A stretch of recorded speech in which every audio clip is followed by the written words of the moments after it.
So I think dine out is an industry that no one has cracked it yet fully, including us. And the ticket sizes are A lot about more. 2.5x of delivery. No, it's a great question. So we didn't stop delivery, we sold it. So like I said, right, we at that point of time as a company, and I'm going to be completely transparent with you, okay, we wanted the funds to also fight our battles in India. Unlike in India, if I don't have a job, I can chill at home because we all are citizens. Over here, the system is designed to push productivity out. If I don't have a job here, I don't have a visa. Move every few years on your own. Third year after doing the ads business, I moved out to the gold business. From the gold business, I traveled to Abu Dhabi. Then I traveled to Qatar, launched Qatar, came back here. Why did that happen? Is because I asked for it.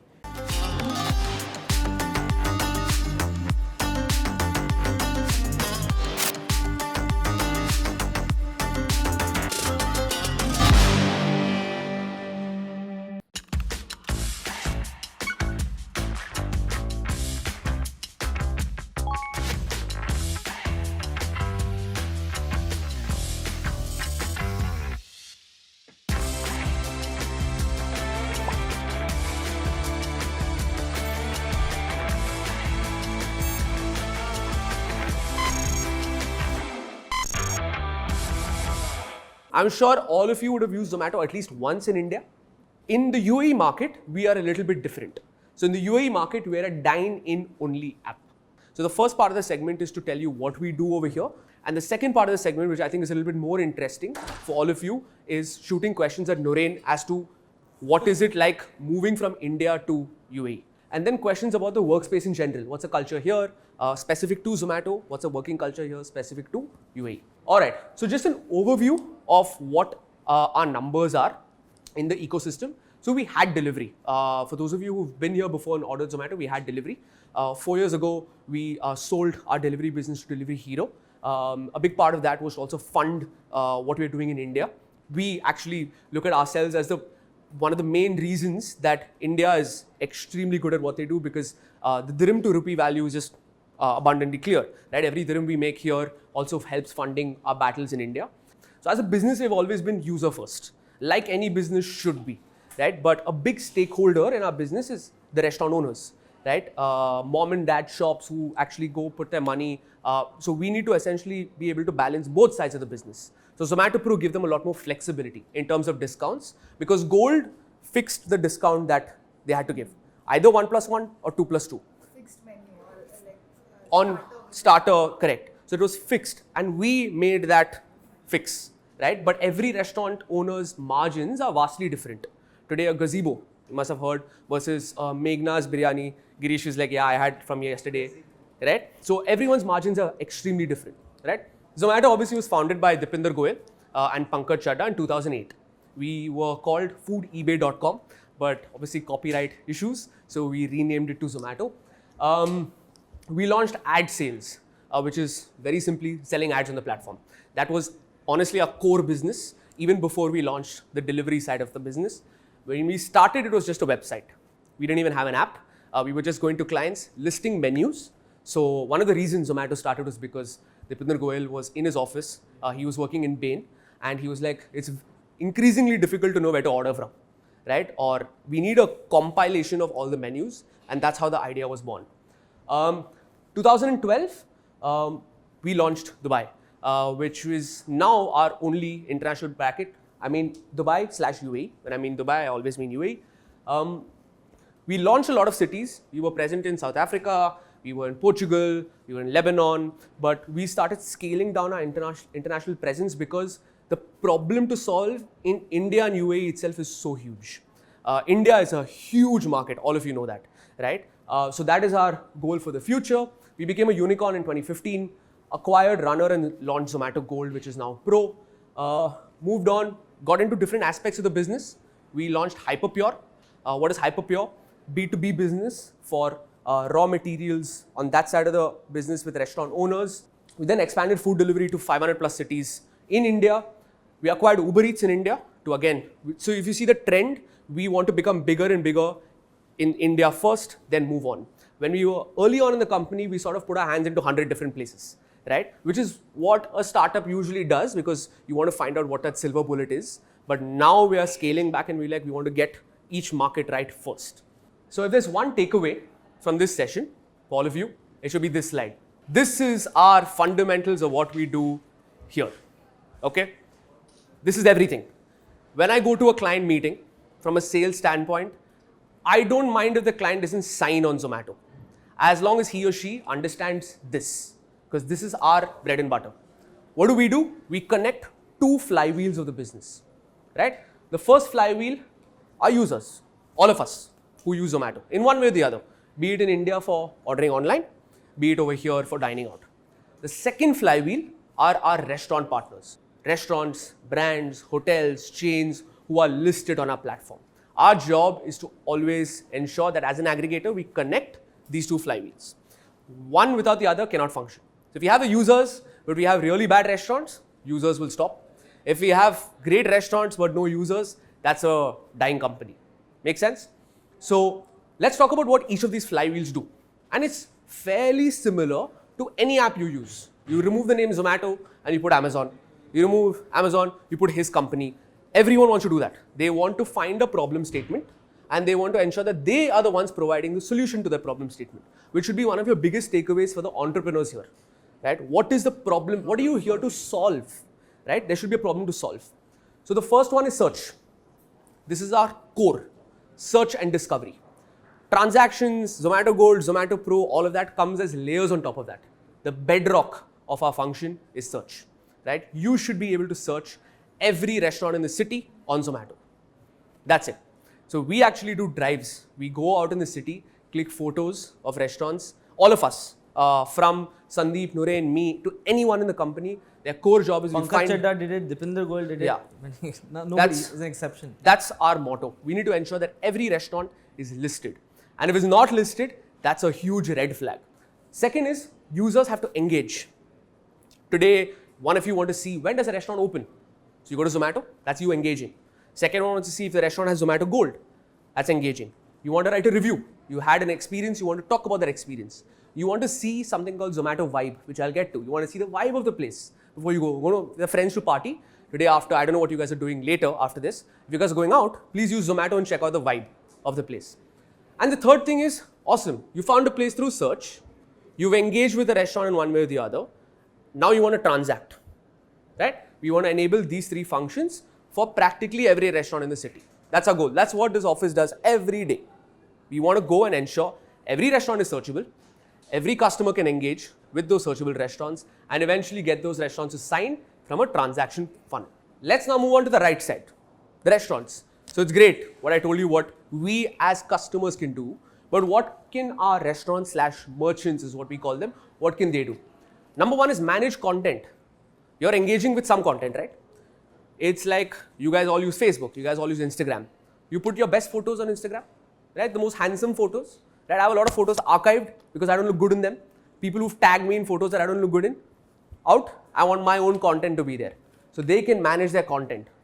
A restaurant, think when we go to a meeting, the first thing when I joined, they're like a restaurant is like a person, right? That shop that you have, the social presence is what you're managing over here.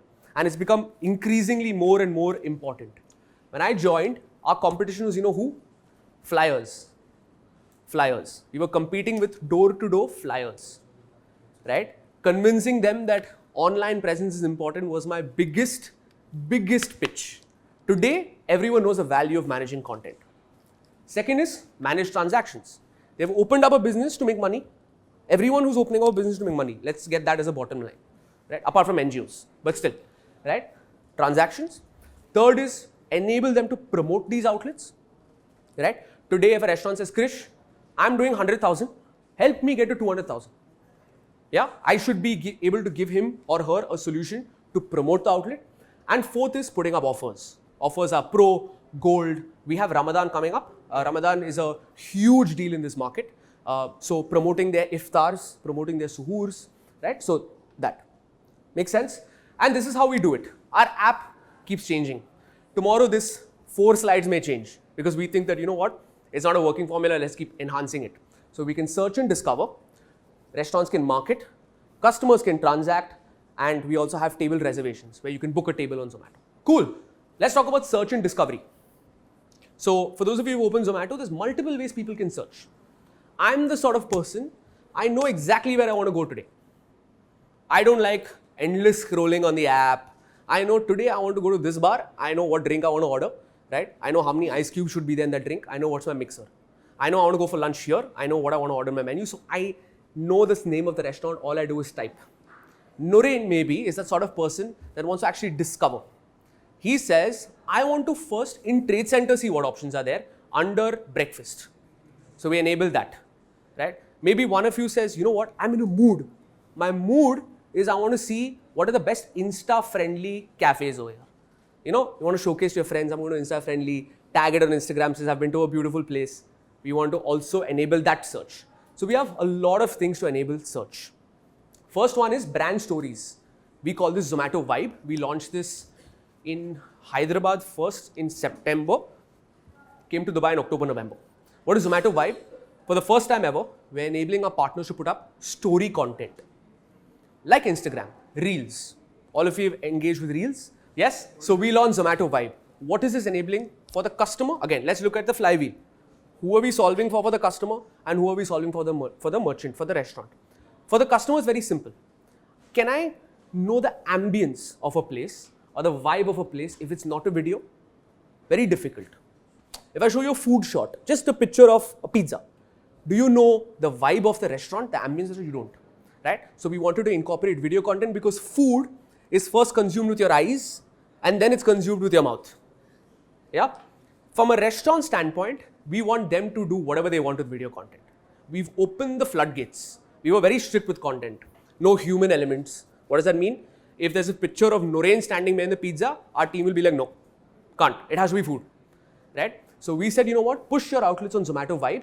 Showcase, you want a DJ, you want to show your DJ playing, you want to show the party theme, you want to highlight a brunch, you want to highlight how the pizza is made. You should be able to showcase that through Zomato Vibe. And that's what we launched through brand stories. Engaging, that's what our goal is. Collections. Top 30 places for us to go basis our mood. So today, one of us says, Twinkle. Who's Twinkle over here? Someone's Twinkle. Twinkle's like, I want to only go, I want to see what are the best 20 iftars in the city. You guys know what iftars are, right? Where you break your fast. The best 20 places to go have iftar. She has a mood design already. So we show her through collections. Okay? It's a basket of restaurants. It's like small case in India.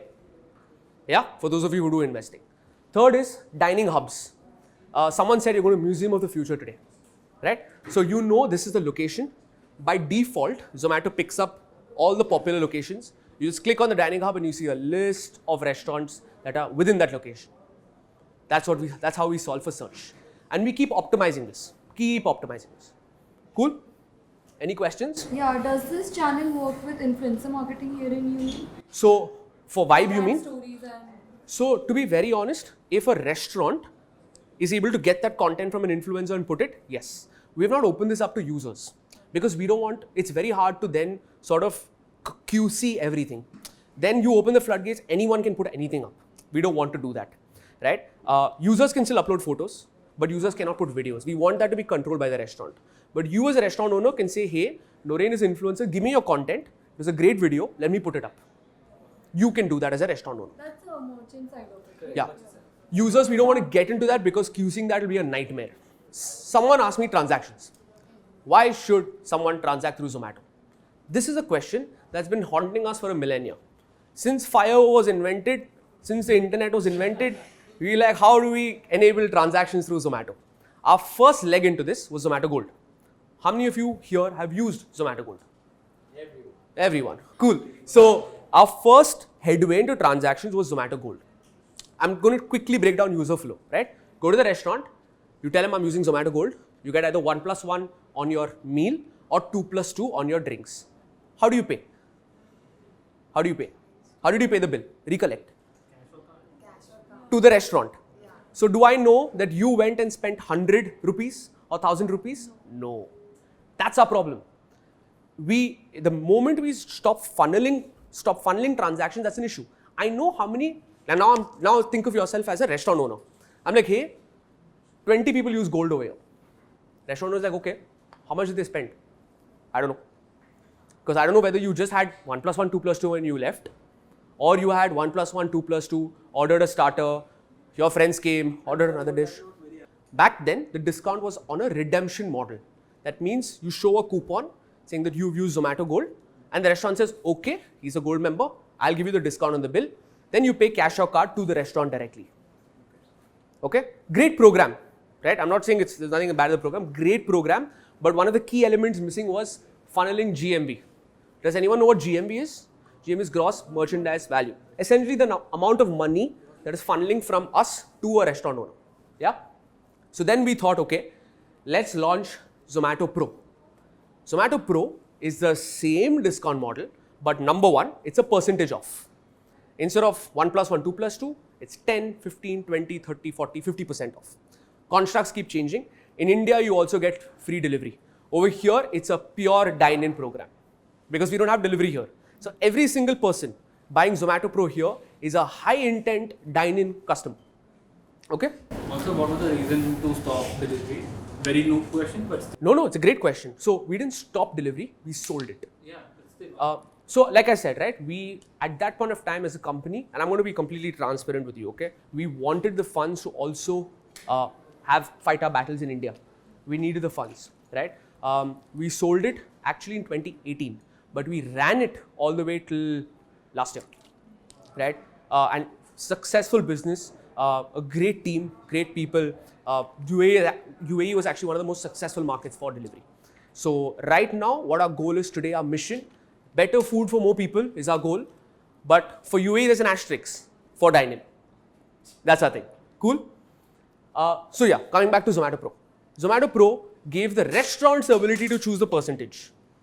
He said, listen, you know your margins, pick your percentage. Honestly, it was always a debate between the guy who left this office or the girl who left this office to the restaurant owner to convince them to get a high percentage. So we launched Zomato Pay, where we said Pro is great. Whoever buys the subscription will still get the discounts, they'll pay through the app. But we have a lot more people coming to our app, right, who do not have Pro. Why don't we enable transactions to everyone? Go to a restaurant, whether you have Pro, you do not have Pro, you can pay through the app. The key difference is people who have Pro gets a discount. People who do not have Pro do not get a discount. Everyone's like, but why will they pay on the app? Right? It's so easy to open Google Pay, UPI, Phone Pay is something that was launched, right? And pay directly. Why should I, as a non-Pro member, open the app, type the name of the restaurant, go to the listing, type the amount, pay? Cumbersome. Very cumbersome. You agree? So we said, but here's a kicker. With Zomato Pay, I'm going to give you cash back on every transaction. Fully funded by me. By me as in by Zomato. If you pay offline, you can still pay offline. That's fine. But you won't get cash back. And that was actually one of our biggest enemies. Because restaurant owners used to say, you know what? 20% you get on Zomato, I'll give you the bill, pay 20% offline. For no reason apart from the fact that cash flow. Every business survives on cash flow. For them, it's a little bit of an issue when the money comes to us and then we transfer it twice a week to them. So for 3 days, they're in a limbo with every transaction. So we said, speaking to our partners and engaging them will be a little difficult. How about we put it on the customer? Let the customer make a decision. You will go where you'll get the biggest value. Pay through the app. Even if you don't have a discount, we will give you cash back. And this is the burn that we take as a business. Then Noren steps in and says, hold on. You get cash backs, but I'm also going to give you an epic bank partnership. That's what Noren does. He enables partnerships. So if you pay through the app, you get up to 100% cash back, plus another 20-30 dirhams off, depending on the partnerships that we run. Now, even if a restaurant owner says, please pay through the app, user will be like, no. Right? What can I do with this cash back? I can use it on any other restaurant in the Pay ecosystem within 30 days. Anywhere else. So every Pay transaction, we take a cut out of that from the restaurant owner. What do we give in return? Yes, customer we give. Cashback we burn. But remember I told you about Zomato Vibe? Only Pay restaurants have the ability to put stories. So that's exclusive. And that's out there in the app. If you fire up your Zomato app here, you'll see that Pay restaurants, all the restaurants with Vibe have the ability to pay. So we want to loop in all our stakeholders. Who is the first stakeholder? Remember the flywheels? Who's the first one? User, right? Enable customers to pay, get discounts, get cashbacks. Second one, restaurants. We want them to grow their transactions because Pro is a small subset of our dine-in user base. So Zomato Pay sits as an umbrella. We're going to increase revenue for you as a restaurant. Additionally, we're going to help you market your vibe. So I could go and say, hey, give me 5,000 dirhams per month, 6,000 dirhams per month for Zomato vibe. But I'm like, no, this is real estate for you for free. As long as you're a pay client, you will be able to upload how many of your stories you want, and these stories will come on the home page of Zomato. So when you fire up the app, you'll see vibe. There's a third stakeholder that we unlocked in this ecosystem. Banks. Now we're also in conversation with banks, with not only banks, also networks like MasterCard, Visa. This was a MasterCard campaign, right? So a customer pays the bill, gets an additional 30 dirhams off if they use a MasterCard to pay. So we want all three of us, restaurants, Zomato and banks, to give value to our customers. I would actually like to take a minute to answer your question as well in terms of what is the capability for tech. Zomato is primarily tech and sales. So the capability that we actually have an army sitting in Gurgaon, like an army. When I say like floors after floors only of tech.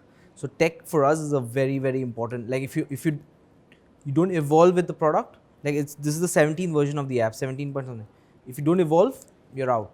So you keep evolving. So the capability for that is not a lot. And like I told you before, the margins that you make on ads is very high across the board. That's why Facebook is what Facebook is. Forget what it is now, but TikTok is what TikTok is, because advertising revenue is very easy for the effort that you put for the outcome that you get. Eventually, our plan for Zomato Pay, Vibe, all of that is we want to be the one-stop shop for dine-in.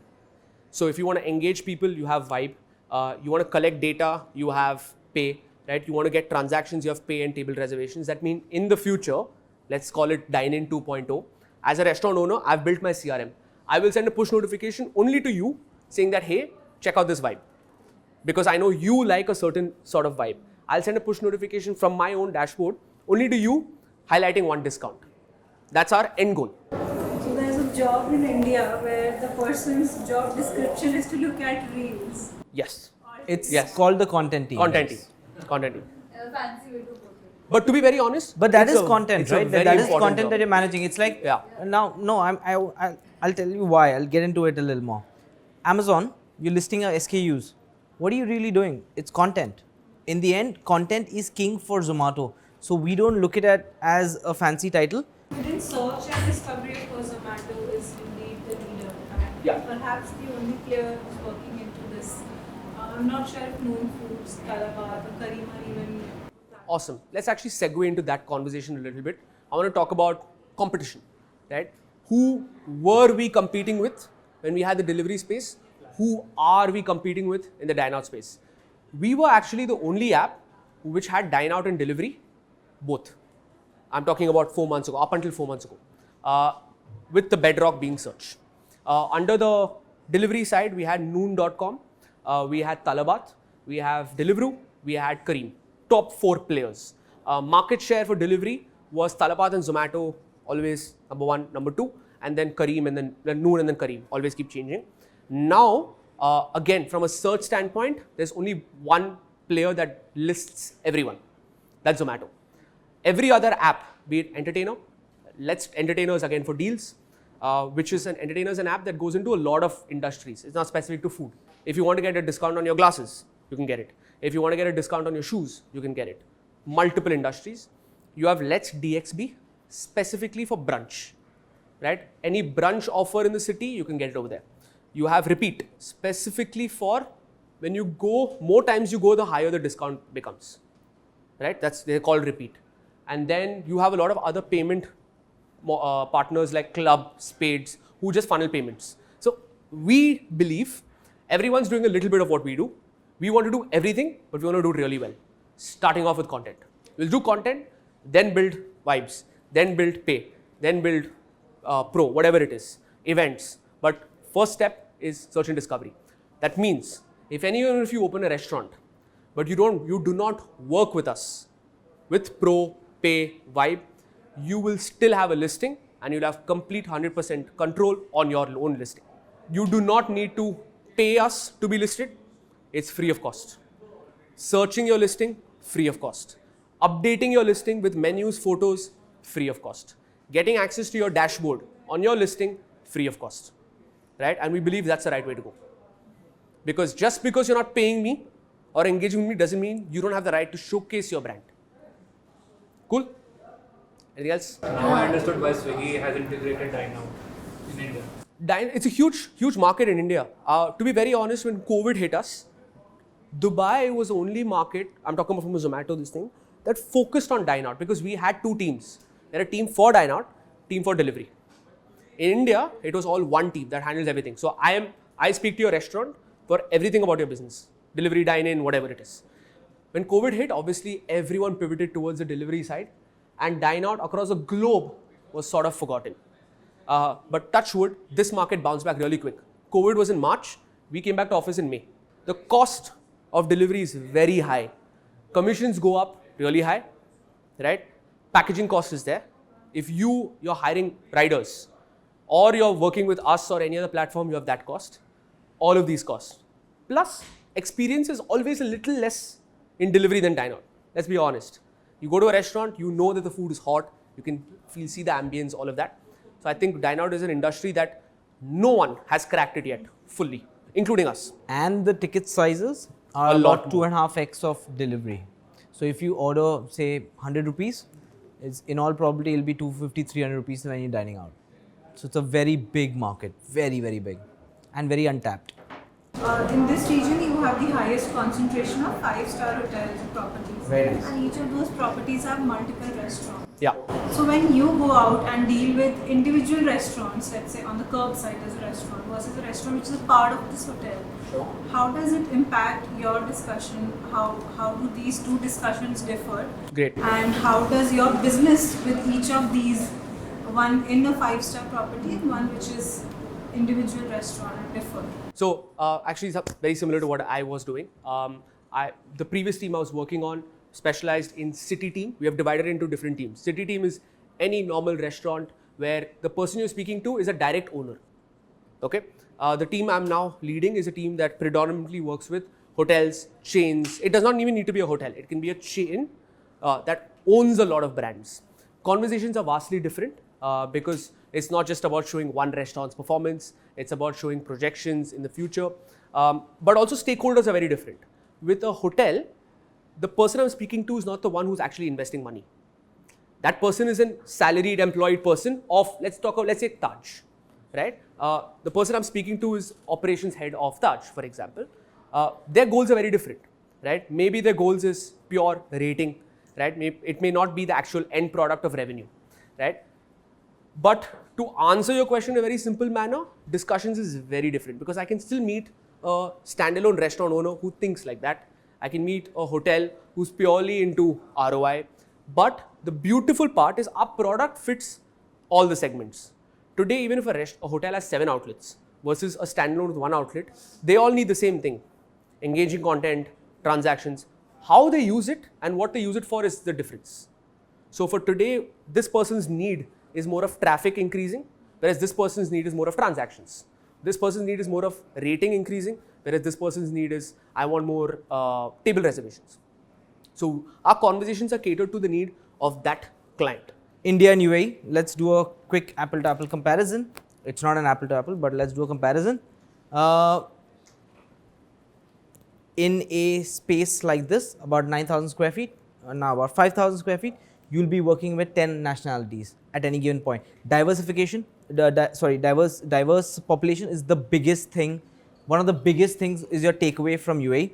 That's the beauty of what it is. Like today, the way we are, the way we think, the way we speak, the way we operate is very different from how I would possibly operate if I was in India a few years ago. Why does that happen? It happens because you learn cultures, you learn different people, you learn different mentalities, you learn to be stable, humble, whatever else you pick up from whoever. Because you get to see different backgrounds from different cultures coming through. That's why UAE is what UAE is. extremely digitally savvy, extremely. I mean, India is a powerhouse in terms of digital, yes, but outside of India, I mean, India is one of the biggest in digital spaces, but outside of India, UAE is very, very ahead of its time. Everything happens digitally here. Any governmental work happens digitally. You don't go anywhere. You sit at home. If you need to get any power connection, you just sit on the app, say I've moved in, this is my number, you put in an Emirates ID number, everything gets done. You don't go to any store, look, shop, nowhere, no government office, nothing. So that's the beauty of what government does. Now UAE helps thriving on entrepreneurs. Made it very easy for people to come here, get yourselves a license, and not expensive. Get yourself a license, get yourself a business up and going, get you to get your visas in time, get your bank accounts done. So it's a very, very entrepreneurial space. A lot of digital marketing people here. Digital marketing has a lot of scope. Service industry, entire industry is all about service, and a lot of roles for consultants, a lot of roles for finance, lots happening in that space. Not a lot of production that happens here in terms of manufacturing companies. But most headquarters for Middle East Africa sit out of UAE. A lot of startups sit out of UAE. The government supports a lot of startups, just FYI. I mean, obviously, you also have to be an Emirati, but they make it easier for other people as well to start. I mean, we don't know the costing, but it is easier. One of the biggest apprehensions for a lot of professionals that I've met over the past couple of months here is stagnation after a certain point. Okay. Because I think even the pays do not, year on year, the pays do not increase as much, let's Okay. say in India. Can you give me a rough ballpark India appraisal percentage? Yeah, so at least I can speak. Not for your company, just basis your friend's average. Whatever you know. So I think 25 to 30% is what Appraisal month on month, year on year, sorry. year on year. Wow. hike is I want to join that company. Goldman Sachs it is. Beautiful. Okay. But yeah, in general, I think still double digit kind of hike, right? Year on year, even if it's low double digits, like 10, 12, 15%. Okay. I don't think that's the pay trend that works here. You're right. So, but at the same time, totally depends on industry to industry. I think that's a very generic problem statement. Like real estate will have different appraisal systems. Zomato has different appraisal systems. So totally depends on what you're doing. Stagnation bit, I don't agree. I'll tell you why. Unlike in India, if I don't have a job, I can chill at home because we all are citizens. Over here, the system is designed to push productivity out. If I don't have a job here, I don't have a visa. That's the reality of it, by the way. I'm telling you, and you should know this. It's important to know this. So I think by default, I can't stagnate. Within your role, Okay, so great. I'll just two parts to that quickly. I would, if I were doing research to get a role in UAE, I would look for a brand either I'm comfortable with or I've read enough reviews about, etc. before joining. Like, let's give an example about Zomato. Let's talk about stagnation. Zomato, I feel like I know the brand. I'm comfortable with it. Whatever sense I'd used it in India, I'm like, okay, I can take a leap of faith and come here. What turns out to be, I was in Channel V earlier, I was in Red Bull. I was in good spaces before coming here. But okay, now I know this brand, I'm comfortable, I want to jump. When you're working with a company like a startup or Zomato, those kind of cultures, you have to move every few years on your own. Third year after doing the ads business, I moved out to the gold business. From the gold business, I traveled to Abu Dhabi, then I traveled to Qatar, launched Qatar, came back here. Why did that happen? Is because I asked for it. You have to also ask sometimes in startup environments to get what you want. Otherwise, you will stagnate if you're always on the back foot thinking, you know what, I might lose my job. You know what, I'm in a good space, I'm in a healthy space, I'm getting my salary, I want to go back home. No. The fact that you're able to take time to also do this shows that you're doing something outside of day-to-day, right? I think we sort of are not cognizant of the fact that this is also something different that's adding value. So thank you for visiting our office. Feel free to come whenever you want and use Zomato just as a